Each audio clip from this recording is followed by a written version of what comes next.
The art of people. The art of people Dave Kerpen द्वारा लिखी किताब है। यहाँ 11 आसान टिप्स दिए गए हैं जिनकी मदद से आप एक अच्छा इंसान बनने की कला में महारत हासिल कर सकते हैं। ये बहुत ही आसान टिप्स हैं जिन्हें हम अक्सर मिस कर देते हैं, लेकिन यही छोटी छोटी बातें हमें औरों से अलग बनाती है।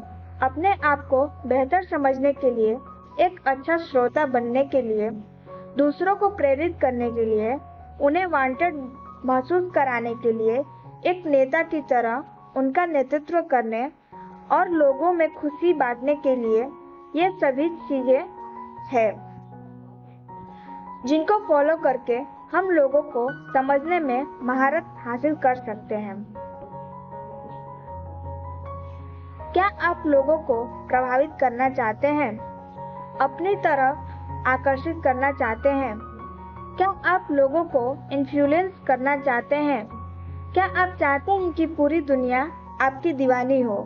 क्या आप चाहते हैं कि सब आपको फॉलो करें और आपकी हर बात को माने?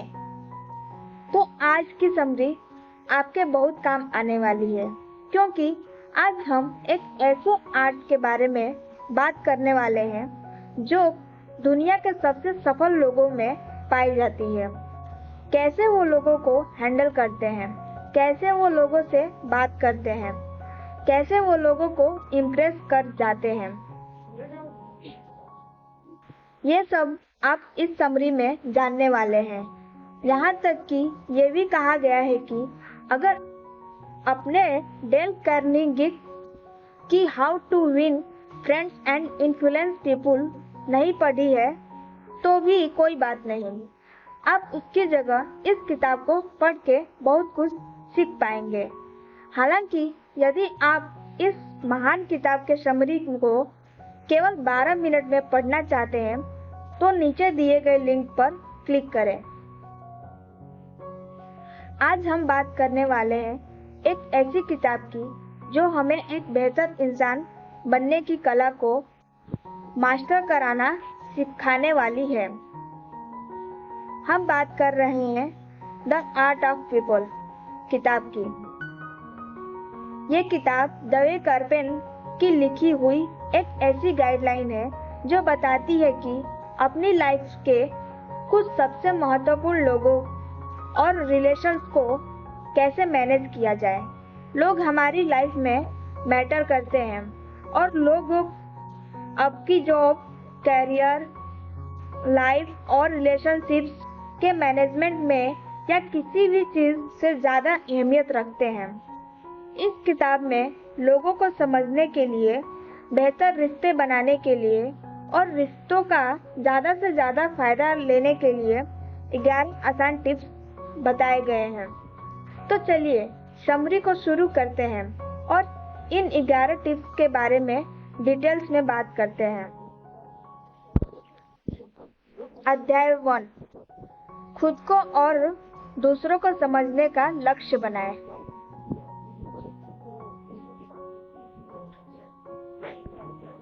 आर्ट ऑफ पीपल में सेल्फ अवेयरनेस बहुत जरूरी है और इससे पहले कि आप किसी और को समझ पाएंगे, अपने आप को समझना बहुत जरूरी होता है। आपको जल्द एक्शन लेने चाहिए और जितना जल्दी पॉसिबल हो आपको खुद को समझने की कोशिश करना होगा। हर कोई अलग अलग कैटेगरीज में आता है और दूसरे को समझने से पहले आपको ये समझने की जरूरत है कि आप कहाँ फिट होते हैं। ये समझना भी बहुत महत्वपूर्ण होता है कि आप लोगों के साथ कैसे इंटरेक्ट करते हैं और दूसरे के साथ आपके संबंध कैसे हैं।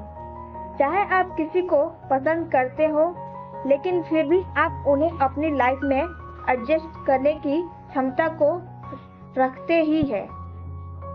किसी भी इंसान की गहरी समझ होना बहुत फायदेमंद होता है, फिर चाहे आप इसे पसंद करते हो या ना। आपको एक चैलेंज लेना चाहिए जिसमें आपको 3 लोगों को इमेजिन करना चाहिए जिनकी कंपनी आप स्पेशली पसंद नहीं करते हैं उनके पास जाएं और उन्हें कॉफी के लिए इनवाइट करें। और जब आप उन्हें मिले तो हमें उनको अच्छे से समझने के लिए उनके साथ टाइम स्पेंड करें और जाने कि उन्हें क्या पसंद है।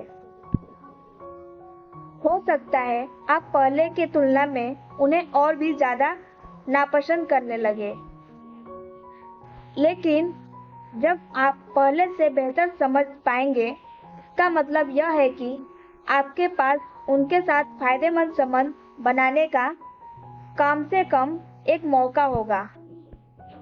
यह लॉजिकल बात है कि आप अपने दोस्तों को उस इंसान से बेहतर जानते हैं जिनसे आप ठीक अभी मिले हैं, लेकिन फिर भी यहाँ कुछ ऐसे टिप्स हैं जिनका इस्तेमाल करके हम किसी भी इंसान से मिलते समय अपने प्रोसेस को स्पीड अप कर सकते हैं और उन्हें बेहतर समझ सकते हैं।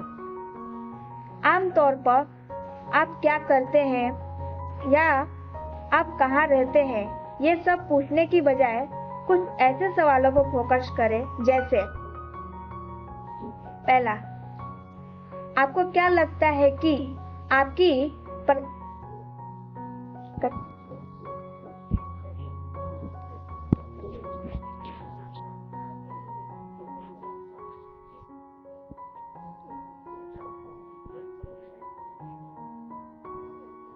पहला, आपको क्या लगता है कि आपकी प्रोफेशनल लाइफ में सबसे रोमांचक चीज कौन सी है? दूसरा, और आपकी निजी जिंदगी में इस समय आपको सबसे ज्यादा क्या उत्साहित करता है? तीसरा, या अगर पैसे का कोई मुद्दा नहीं होता तो क्या आप कुछ अलग कर रहे होते? चौथा, आज से 5 साल बाद आप खुद को क्या करते हुए देखते हैं? पांचवा, क्या आपका कोई पसंदीदा चैरिटी ग्रुप है? अगर है तो आपने उन्हें ही क्यों चुना? छठा, आपके लिए रोल मॉडल कौन है और क्यों? सातवां, आपकी जिंदगी में आपके लिए कौन ज्यादा प्रभावशाली रहा? आठवां, और क्या आप अनुमान लगा सकते हैं कि आपके पसंदीदा शिक्षक आपके बारे में क्या कहेंगे?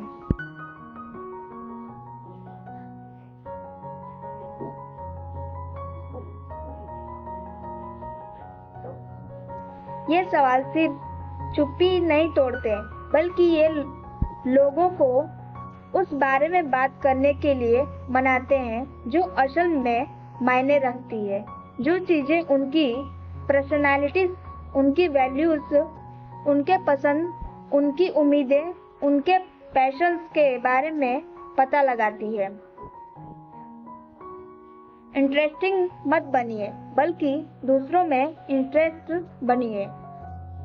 और ये बात तो सच है कि लोग अपने बारे में बात करना पसंद करते हैं। ये एक फैक्ट है और ये कभी चेंज होने वाला नहीं है। असल में ऐसा है कि जब भी आप किसी से बात कर रहे होते हैं तो ज्यादातर किसी और की बात सुनने के बजाय अपने बारे में बात करना पसंद करते हैं। तो वो जो कुछ भी कहते हैं आपके पास उसे उपयोग करने का मौका होता है। सुने और जागरूक रहे और लोगों के बारे में सीखना और समझना शुरू करें। लिसनिंग यानी कि लोगों को सुनना जितना हम सोचते हैं उससे बहुत ज्यादा हार्ड होती है और ज्यादातर हम पैसिव लिसनिंग करते हैं। हम ज्यादातर अपने बारे में बात करने के चांस देखते रहते हैं, लेकिन इसके बजाय हम एक्टिव सुनने की आदत को अपनाने की जरूरत है। और सही मायने में हमें इस बात की फिक्र करनी चाहिए कि दूसरा इंसान क्या कह रहा है। इसमें आपका फोकस और प्रैक्टिस दोनों लगेंगे, लेकिन ये आपके रिश्तों को मजबूत करेगा। याद रखिए कि लोग आपकी परवाह से ज्यादा अपनी देखभाल करना पसंद करते हैं। लोग अपने बारे में बात करना चाहते हैं और लोगों को सुनने और उन्हें बोलने देने से आप बिजनेस में और सभी ह्यूमन रिलेशंस में लोगों का दिल जीत सकते हैं। दूसरी चीज जिसकी इंसान चाह रखता है वो कनेक्शन। अक्सर लोगों को अकेले होते हैं और अपने आप को असहाय और अलग महसूस करते हैं और इस गैप को भरने के लिए लोगों के साथ कनेक्शन की तलाश करते हैं।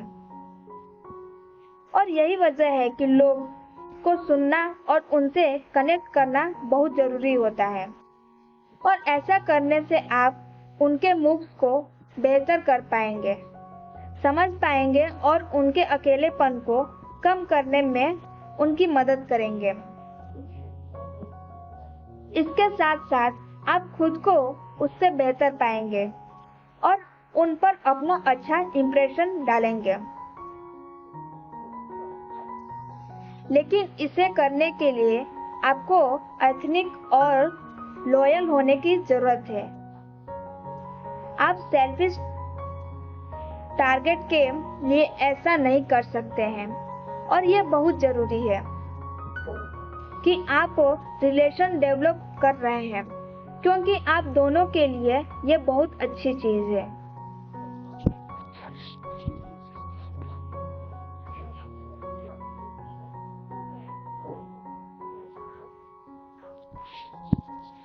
अध्याय 2, सही लोगों से मिलने पर ध्यान दें।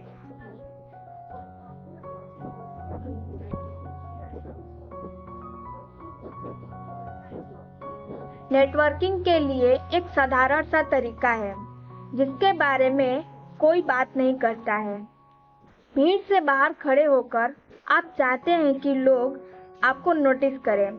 ऐसे लोगों से भरी हुई एक जगह में जहां हर कोई नोटिस किया जाना चाहता है, आपके पास डिफरेंस क्रिएट करने के लिए एक पॉइंट होना चाहिए।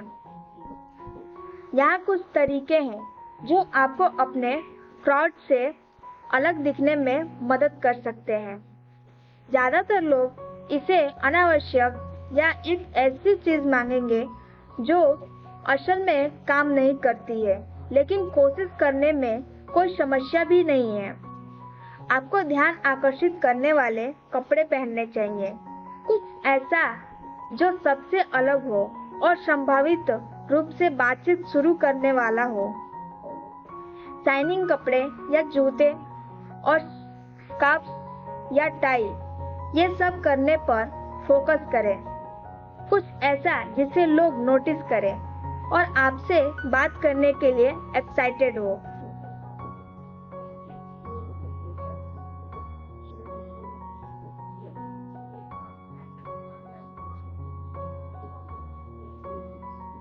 लिंक्डइन सबसे महत्वपूर्ण सोशल नेटवर्क्स में से एक है।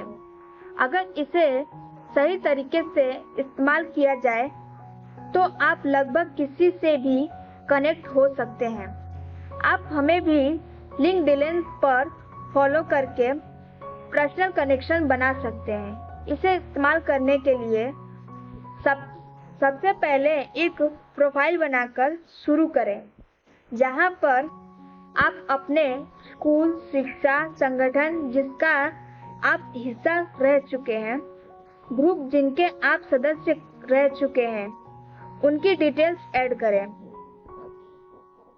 यह महत्वपूर्ण है कि कुछ भी छोड़ा ना जाए, क्योंकि जितना ज्यादा मैटर आपकी प्रोफाइल पर उल्लेख होगा, उतनी ही ज्यादा संभावनाएं है कि आपको लोगों से कनेक्ट करने का मौका मिलेगा। इसके बाद तुरंत उन लोगों से कनेक्ट करें जिनके साथ आप काम करते हैं या जिनके साथ आपने स्कूल में प्रैक्टिकल किया है या पार्टिसिपेट किया है। ऐसा करने से आपकी सेकंड डिग्री कनेक्शन एबिलिटी जल्दी से इम्प्रूव हो जाएगी। अगर कोई ऐसा इंसान है जिन्हें आप विशेष रूप से पसंद करते हैं, तो उन्हें लिंक्डइन पर सर्च करें और एक आपसी संबंध को खोजें। अपने आपसी कनेक्शन को इंट्रोड्यूस करें और उम्मीद है कि आप एक मीटिंग फिक्स कर लेंगे। आप चाहें तो हमसे लिंक्डइन पर जुड़ सकते हैं और रोज कुछ मजेदार पढ़ सकते हैं।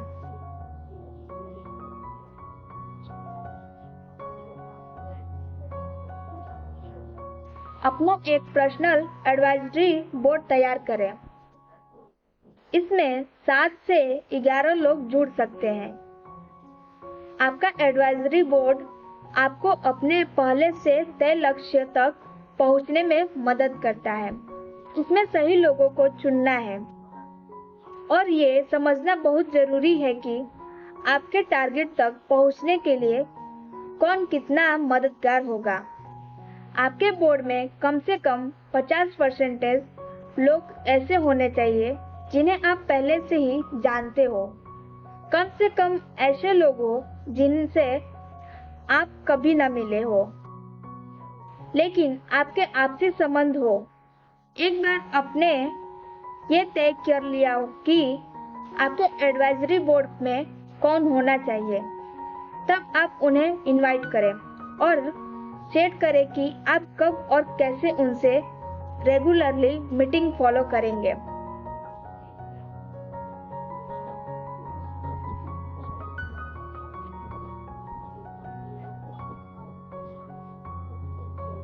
इस किताब के लेखक कार्पेन स्लो हायरिंग और फर्स्ट फायरिंग पर विश्वास करते हैं। यह सिद्धांत प्रोफेशनल और व्यक्तिगत दोनों संबंधों के लिए है। आप अपनी जिंदगी में उन लोगों के बारे में कर लिया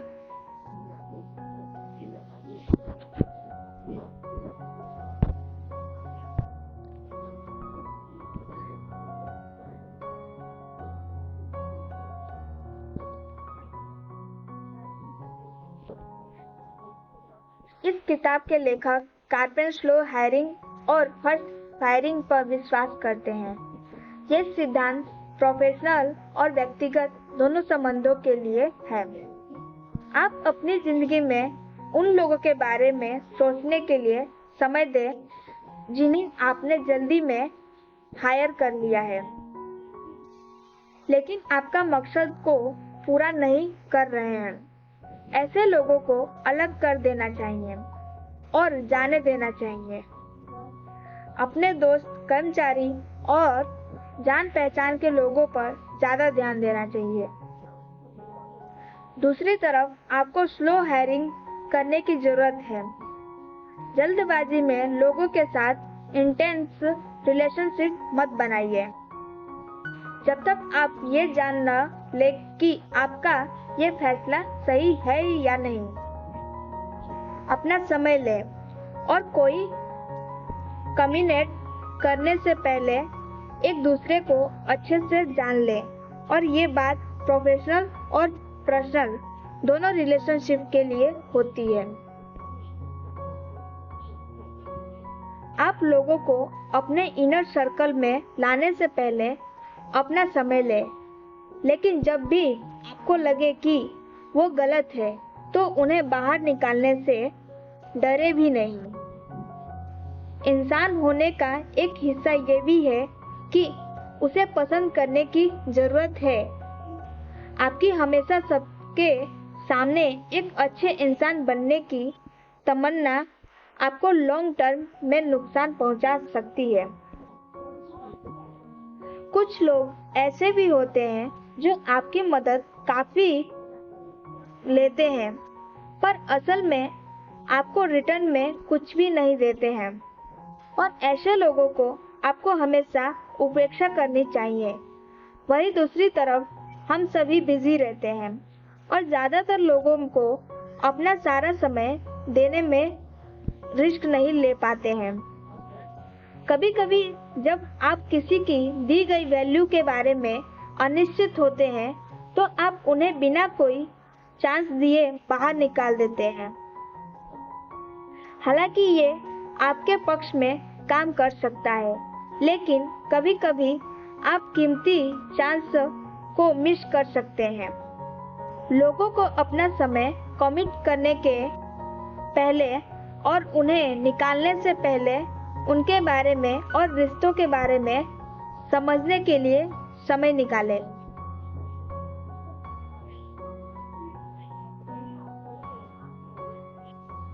अध्याय 3, दूसरों को पढ़ना सीखें।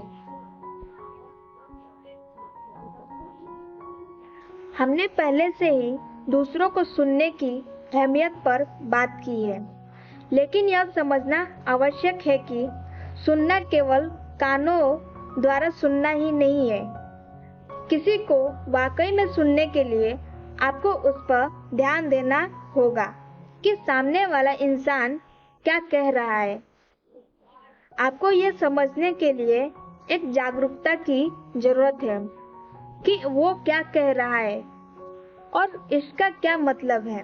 इस बात पर फोकस करें कि उनके लिए क्या जरूरी है और क्यों। किसी भी क्षण में सुनने का मतलब है कि इस बात को देखभाल करना कि सामने वाला इंसान क्या कह रहा है। सुनना बहुत ही ज्यादा मुश्किल चीज है, आपकी सोच से भी ज्यादा मुश्किल।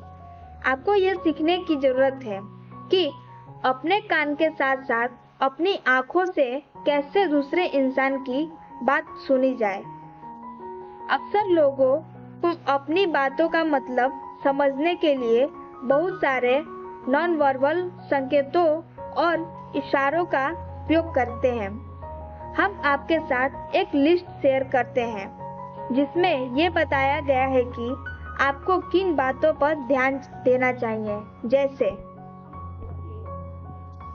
लोगों के चेहरे के भाव, मुस्कान, चढ़ी हुई आईब्रोज या माथे की लकीरों पर ज्यादातर ध्यान दें।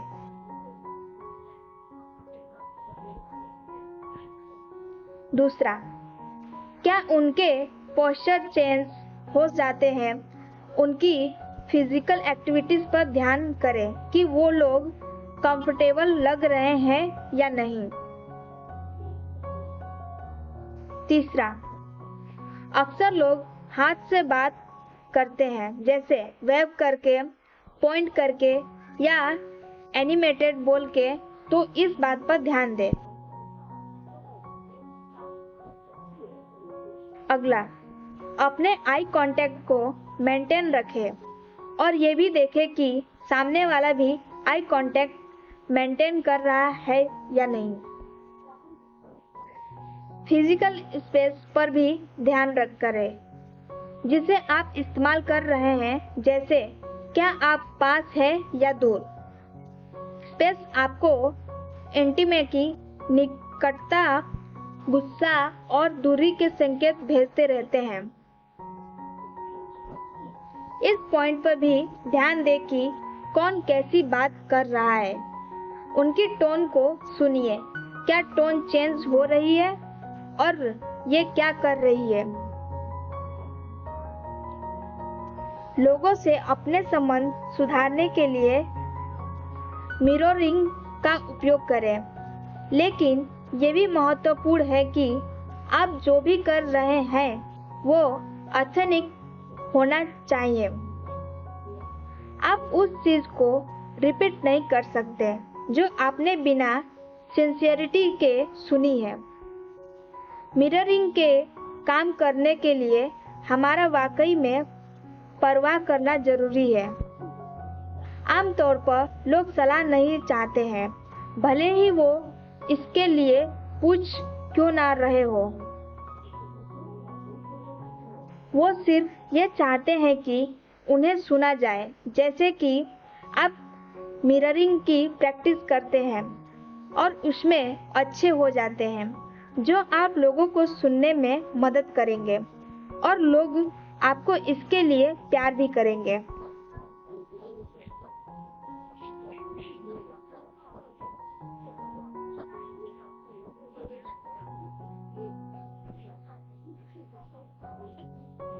अध्याय 4, लोगों से कनेक्ट करना सीखें। लोगों से कनेक्ट करने का सबसे बेस्ट तरीका है वैलिडेशन।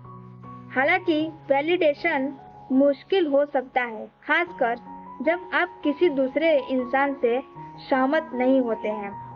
वैसे ये याद रखना जरूरी है कि वैलिडेशन और किसी बात से सहमत होना एक बात नहीं है। वैलिडेशन के लिए आपको दूसरे व्यक्ति को यह दिखाने की जरूरत है कि आप वास्तव में उनकी परवाह करते हैं और वे क्या कह रहे हैं।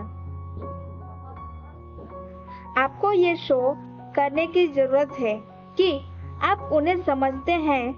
जब आप पहली बार किसी से मिलते हैं तो सबसे महत्वपूर्ण सवाल जो आप उनसे पूछ सकते हैं वो ये है कि मैं आपकी कैसे मदद कर सकता हूँ। ऐसा पूछकर आप दूसरे इंसान को मदद मांगने का मौका दे रहे हैं। ऐसे करने से वो आपको सराहेंगे और आपसे कनेक्टेड फील करेंगे। ये सब उन्हें रिटर्न में आपकी मदद करने के लिए भी इंस्पायर करेगा। हो सकता है कि कुछ मामलों में आपकी मदद को रिजेक्ट कर दिया जाए और ऐसा होगा क्योंकि वो नहीं जानते कि आप उनकी मदद कैसे कर सकते हैं। लेकिन ऐसी स्थितियों में आपका ऑफर फायदेमंद होगा, क्योंकि अच्छे ही हो कि वो आपकी मदद न ले, लेकिन वो फिर भी ऑफर को सराहेंगे। ज्यादातर सभी के पास एक ऑनलाइन उपस्थिति है और हमारे लिए वास्तविक जीवन और अपनी ऑनलाइन उपस्थिति में ऑथेंटिक बने रहना बहुत महत्वपूर्ण है। ये महत्वपूर्ण है कि आपकी ऑनलाइन पर्सनालिटी अलग नहीं होनी चाहिए, नहीं तो इसे लोग समझेंगे कि आप नकली हैं। इसके साथ साथ आपका कमजोर होना भी बहुत जरूरी है। ऐसा करके आप अपने आप को किसी और के लिए ओपन कर रहे हैं और वो आपसे एक गहरा कनेक्शन फील करेंगे।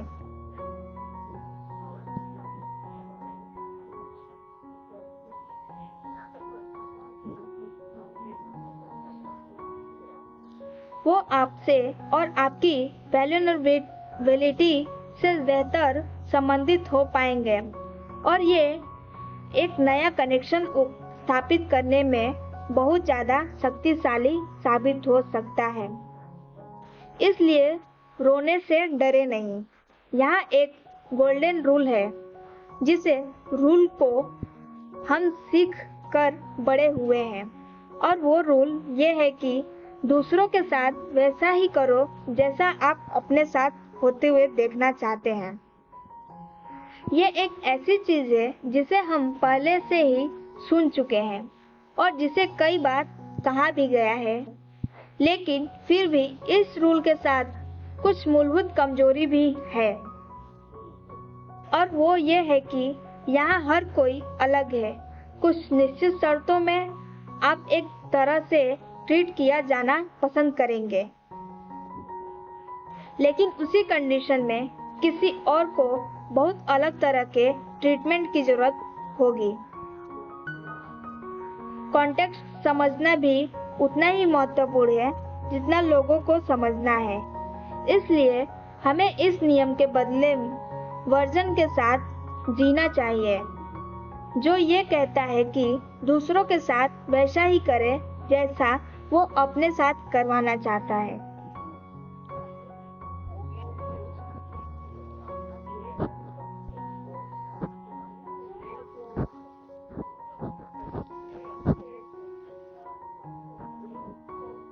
अध्याय 5, लोगों को प्रभावित करने पर ध्यान दें।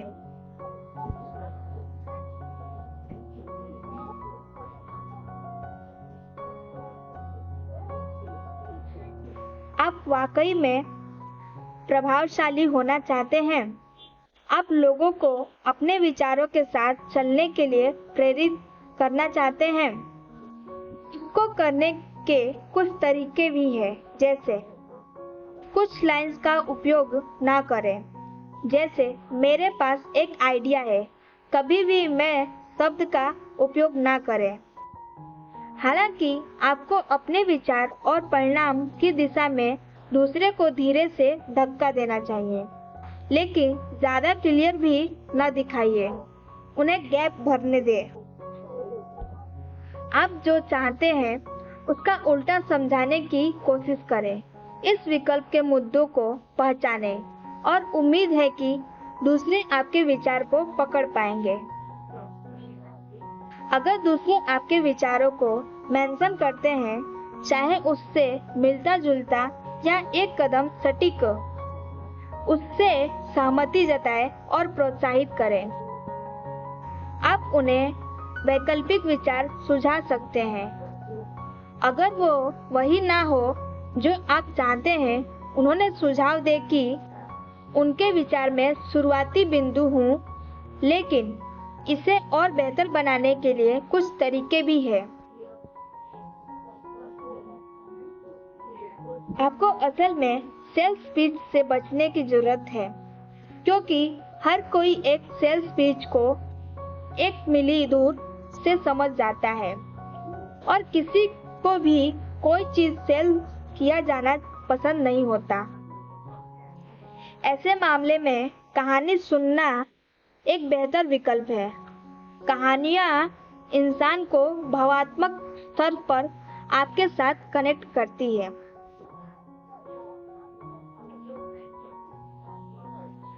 एक सेल्फ स्पीच के बजाय स्टोरी टेलिंग से प्रोडक्ट, सर्विस और आइडियाज को कोई ज़्यादा एथनिक वे में सेल्स किया जा सकता है। दूसरों को प्रभावित करने के लिए आपको ये जानना होगा कि कब चुप रहना है और कब सुनना है। ये मायने नहीं करता कि आपको किससे क्या कहना है, क्या ऑफर देना है, क्या सेल करना है और क्या ट्रस्ट दिलाना है। यह हमेशा अफेक्टिव होता है कि आप अगले इंसान को अच्छा और सही सवाल पूछकर उसमें असली एथनिक रुचि दिखाएं। आखिर में आपको अपने आइडियाज या प्रोडक्ट्स को शेयर करने के लिए और अपना मैटर बनाने के लिए बहुत करनी होगी। लेकिन अगर आपने अच्छे से अपना ग्राउंड वर्क कर दिलाया है, तो अपना आइडिया पिच करना आपके लिए काफी आसान हो जाता है। जब तक आप उसके लिए नहीं पूछते जो आपको चाहिए, तब तक आपको वो नहीं मिलता जो आप चाहते हैं। लोग नए शब्द सुनने से बहुत डरते हैं, चाहे ये किसी भी बारे में हो। लेकिन अगर आप पूछ नहीं रहे हो, तो डिफ़ॉल्ट रूप से उत्तर देने के लिए एक नहीं, इसलिए डरे नहीं और सवाल पूछें। अध्याय 6, बदलती सोच।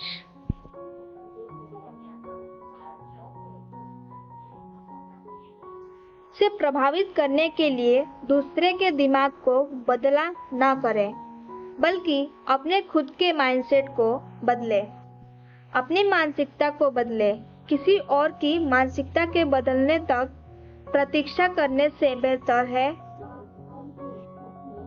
डिंग मारना बहुत फायदेमंद हो सकता है, जब तक आप विनम्र और एथनिक हैं। सोशल मीडिया पर अपनी उपलब्धियों को शेयर करते समय आपको डरना नहीं चाहिए। इसके साथ साथ आप एथनिक और रियल बनने की कोशिश करें। लोग आपको आखिरी में जज करेंगे ही। इसे सुनिश्चित करें कि जो आपने कहा है उस पर आप स्टैंड करें। दूसरी चीज जो आपको सोशल मीडिया पर करनी चाहिए वो है दूसरों की सच्ची तारीफ। अगर कोई तारीफ के लायक दिखा है तो कॉम्प्लीमेंट दे। ऐसा करना लोगों को उनके बारे में अच्छा फील करवाएगा और बताएगा कि आप उनमें इंटरेस्टेड है। आपके समय को अच्छी तरह से मैनेज करना और दूसरों के साथ अपना समय व्यतीत करने को प्रबंधित करना बहुत महत्वपूर्ण है। बेहतर लोगों के साथ अपना समय मैनेजमेंट बनाए रखने के लिए कुछ सिफारिशें हैं, जैसे पिछले 3-4 सप्ताह के अपने कैलेंडर को देखें। आपने अलग लोगों के साथ जो समय बिताया है उसे पहचाने। अपने आप से पूछें कि जिस तरह आपने अपने समय को प्राथमिकता दी थी, क्या आप उससे खुश हैं? कम महत्वपूर्ण काम और बातचीत को सीमित करने का लक्ष्य बनाएं, जिससे आप उन लोगों पर ध्यान केंद्रित कर सकें जो महत्वपूर्ण है। एक ऐसा सिस्टम विकसित करें जो आपके लिए काम करता हो। अपनी जिंदगी के जरूरी इंसान से नियमित रूप से मिलते हैं, जिनके साथ आप अपना ज्यादा समय बिताता चाहते हैं। ऐसा 1 महीना तक नियमित जारी रखें। पहले इस प्रणाली को जांच करें। चेक करें कि क्या आपने लोगों के साथ समय गुजारा है जिनके साथ आप वाकई में समय गुजारना चाहते थे। अपने सिस्टम को परखें और देखें कि क्या ये काम कर रहा है। क्या आप अपने समय को सही इंसान के साथ खर्च करने में प्राथमिकता दे रहे हैं?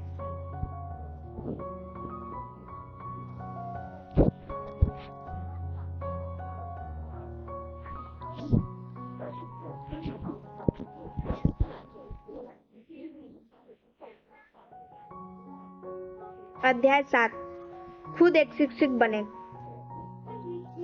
दूसरों को बताना कि कोई काम कैसे होता है और खुद को वो काम करके दिखाने में बहुत फर्क होता है।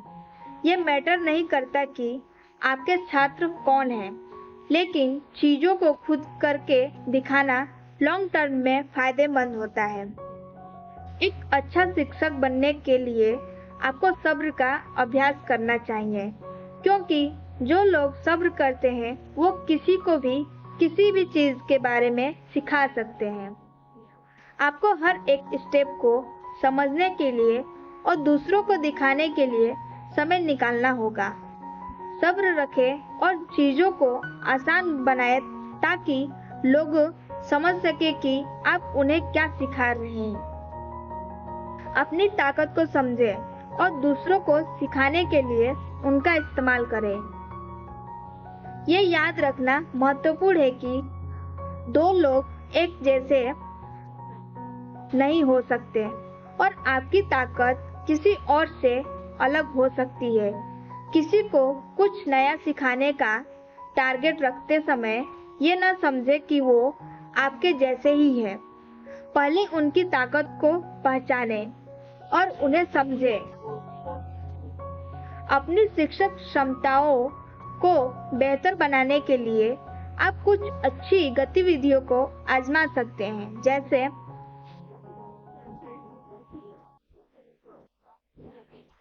अगर आप मैनेजर नहीं हैं, तो कुछ ऐसे लोगों को पहचानें जिन्हें आप किसी दूसरे तरीके से अपने प्रभाव में ला सकते हैं।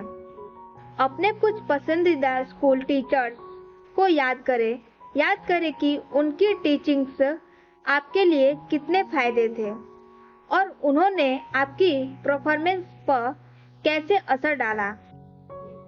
अपने नोट्स पर ध्यान दें और ऐसे तरीके ढूंढें जिससे आप अपने कुछ पसंदीदा शिक्षकों की खूबियों को अपनाकर एक बेहतर मैनेजर या इन्फ्लुएंसर बन सकते हैं। एक शिक्षक या मैनेजर के रूप में यह जरूरी है कि दूसरे को गोल्स की शक्ति और जवाबदेही भागीदारों के बारे में सिखाया जाए। लोगों को ट्रैक पर लाने के लिए उन्हें एक लॉयल पार्टनर खोजने के लिए प्रेरित करें। उनके अकाउंटेबिलिटी पार्टनर्स को उनके साथ मिलकर स्मार्ट गोल सेट करने चाहिए। सबको अपने पार्टनर के साथ वीक में कम से कम एक बार जरूर मिलना चाहिए। अध्याय 8, नेता बने। टीम में कोई मैं नहीं होता, बल्कि नेतृत्व में मैं होता है। इतने सारे लोग बिना किसी फॉर्मल टीचिंग या कोचिंग के लीडर बन जाते हैं।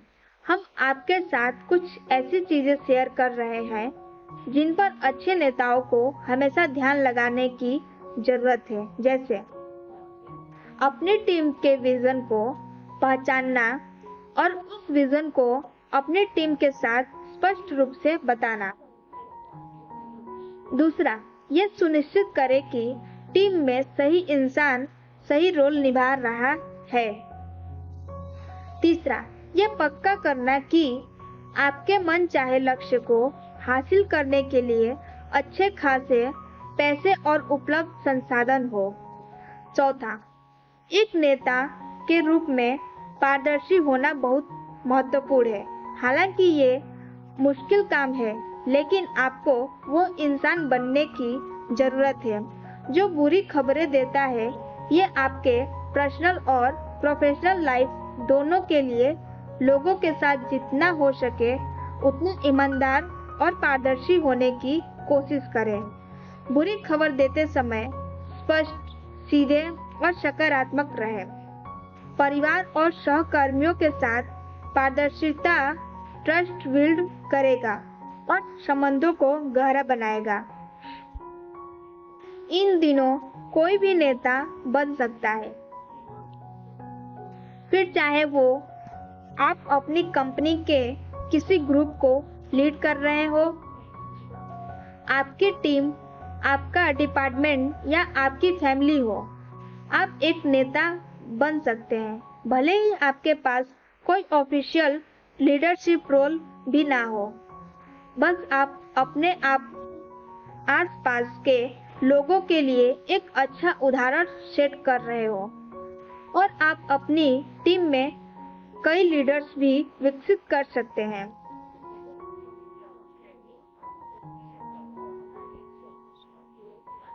अध्याय 9, कॉन्फ्लिक्ट को सुलझाना सीखें। कोई भी कॉन्फ्लिक्ट को एंजॉय नहीं करता है, इसलिए जब भी कॉन्फ्लिक्ट बढ़ता है, आपका ये सोचना महत्वपूर्ण है कि इसे कैसे प्रभावी रूप से हल किया जाए। ये नियम आपके किसी के साथ कॉन्फ्लिक्ट पर या दो लोगों के बीच हुए कॉन्फ्लिक्ट पर दोनों पर लागू होता है। आपको लोगों को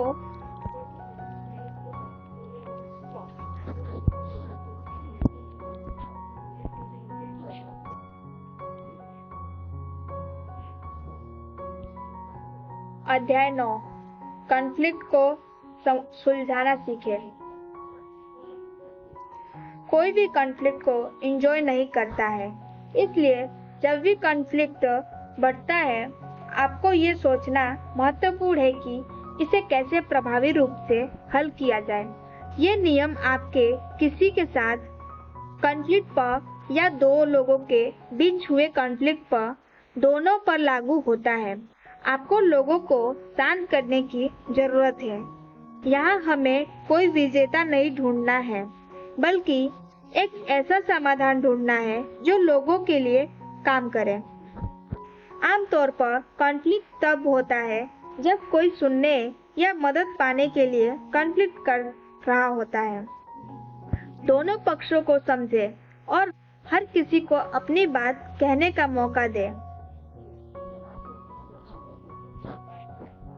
आपकी इंस्टिंक्ट और कॉन्फ्लिक्ट को जल्दी से जल्दी खत्म करने का प्रयास कर सकती है, लेकिन वास्तविकता यह है कि ये काम नहीं करेगा। दोनों साइड्स को ये फील करने की जरूरत है कि उन्हें शांत करने से पहले ठीक से सुना गया हो। अगर कोई भी गुस्से में है या उसके इमोशंस लेवल हाई चल रहे हैं, तो कॉन्फ्लिक्ट्स को हल करने के लिए थोड़ा और समय लग सकता है। अगर आप कॉन्फ्लिक्ट का हिस्सा है, तो इसे हल करने का आसान तरीका है कि आप आर्ग्यूमेंट को छोड़ दें। उनके सामने सरेंडर करें और नियंत्रण वापस अपने हाथ में ले लें। बहुत सारे लोग इसे छोड़ देना चाहते हैं या फेल होने की तरह देखते हैं, लेकिन असल में आउटकम डिसाइड करके आप सिचुएशन को कंट्रोल कर रहे होते हैं।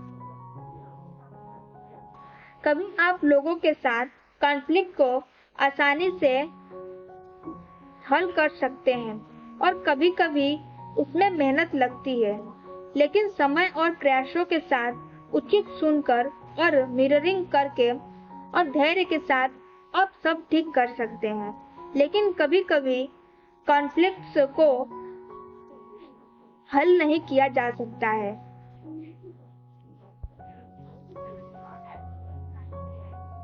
अध्याय 10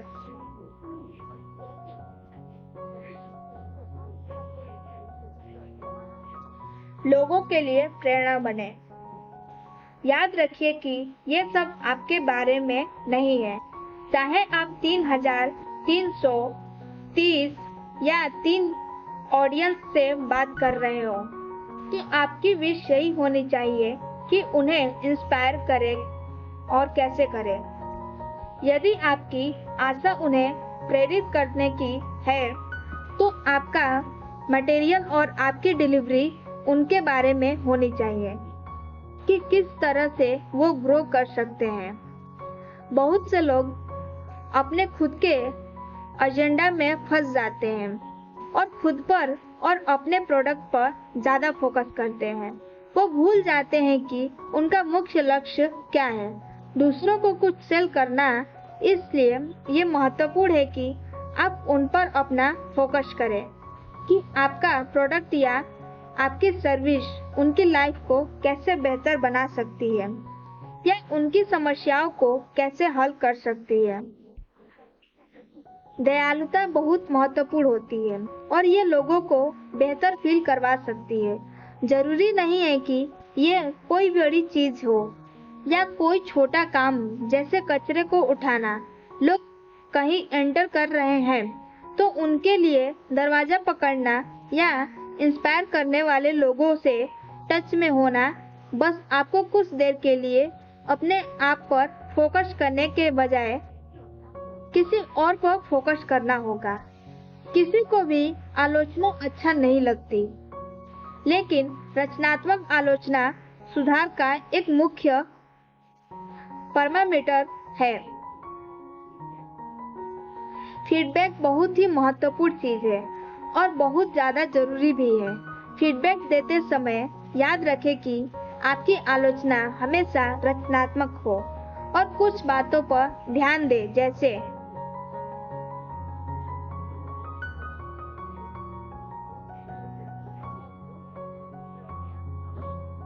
दूसरों के सामने आलोचना न करें, किसी को शर्मिंदा करने की कोशिश न करें। दूसरा, 1-on-1 कन्वर्सेशन करें। तीसरा, पेराइज सैंडविच ट्रिक का इस्तेमाल करें, यानी कि तारीफ के साथ शुरू करें और उसके बाद एक आलोचना और उसके बाद फिर से एक तारीफ करें। चौथा, इश्यूज बताते की जगह सकारात्मक समाधान सुझाव दें और नकारात्मक पर फोकस ना करें। अध्याय 11, लोगों को खुश रखें।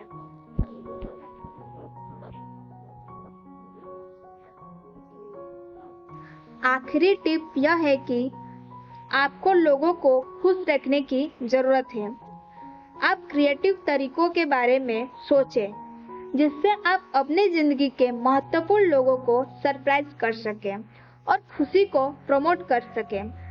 आप अपने कर्मचारी, सहकर्मी, मित्र और परिवार पर ध्यान दें। हर दिन किसी को खुशी देने की कोशिश करें और उन्हें सरप्राइज करें कि फिर चाहे वो एक छोटा सा कॉम्प्लीमेंट हो या फिर छोटा सा मजाक ही क्यों ना हो, क्योंकि छोटी चीजें काफी दूर तक जाती है। थैंक यू कार्ड लिखने के बारे में सोचें। हालांकि ये ओल्ड फैशन है, लेकिन ये बहुत ज्यादा प्रभावशाली हो सकता है। ये शो करता है कि आप लोग की देखभाल करते हैं और आप उनके लिए वक्त निकालकर बैठकर एक पर्सनल नोट लिख कर उन्हें कार्ड भेजा है। ये सच में बहुत आसान काम है जो वफादारी, भरोसा, रिश्ते बनाता है। आप छोटे और विचारशील उपहार भी भेज सकते हैं। गिफ्ट्स को बड़ा या महंगा होने की जरूरत नहीं है। ऑफिस के लिए एक छोटा प्लांट पॉट या एक वाइन की एक बोतल भी काफी काम कर सकती है। दूसरी चीज यह है कि रेगुलरली उन लोगों को इंट्रोड्यूस करवाए जिन्हें आप जानते हैं। ये उन लोगों को लिफ्ट अप करता है जिन्हें आप इंट्रोड्यूस कर रहे हैं। वो योग्य और महत्वपूर्ण फील करेंगे और ये परस्पर बहुत लाभकारी होगा। तो दोस्तों, ये रहे वो 11 आसान टिप्स जिनकी हेल्प से आप एक अच्छा इंसान बनने की कला को मास्टर कर सकते हैं। ये बहुत ही आसान और नॉर्मल टिप्स हैं जिन्हें हम अक्सर मिस कर देते हैं, लेकिन यही छोटी चीजें हमें औरों से अलग बनाती है। खुद को बेहतर तरीके से समझे, एक अच्छा सुनने वाला बने, दूसरों को इंस्पायर करें, उन्हें वांटेड फील करवाएं, एक लीडर की तरह उन्हें लीड करें और लोगों में खुशियां बांटें। ये सब ऐसी चीजें जिन्हें फॉलो करके हम लोगों की कला को मास्टर कर सकते हैं और ये सब करने के लिए हमें कुछ बड़ा करने की जरूरत नहीं है। बस एक छोटा सा कदम उठाने की देरी है और सुनिश्चित करें आप में से हर कोई इस कला को मास्टर कर सकता है। बस एक छोटे से कदम से शुरुआत करें। Thank you.